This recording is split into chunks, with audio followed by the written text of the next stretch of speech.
Hey Middle Georgia, it's William Bazzone from WGXA News. We hope you're enjoying your weekend, and right now we're bringing you our weekly wrap.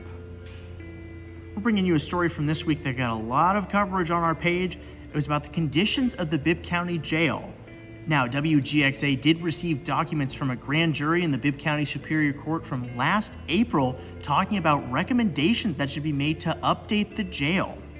This comes after we've received a multitude of different videos detailing new conditions inside the jail that don't look great. And some of the things that we saw in this sheet of recommendations include updating the lights. There was exposed wiring. There needs to be new tile in the showers and communal areas. And meanwhile, here in Bibb County, there hasn't seemed to be much of a change.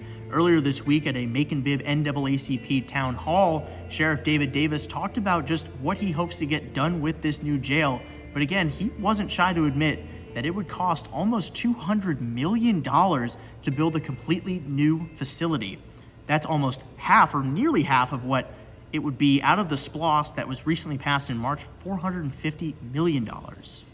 Davis also talked about, in the meantime, doing a few things to mitigate some of the problems in the jail. For example, if there are people with terminal illnesses that may not be able to live out their sentences, they can just be removed from the jail because he sort of admitted they don't really pose as much of a threat. And also, he encouraged more people to go see their lawyers and attorneys every 90 days. If they're just waiting in the jail, they're able to see their attorneys, get their cases resolved, and perhaps be removed from the jail faster than they would be if they were just being there and not having any resolution to their case. And here in Macon-Bibb County, Mayor Lester Miller on Thursday posted a little something about his goals for the jail. He talked about how much they've spent investing back into the community with mental health, how they've purchased different property.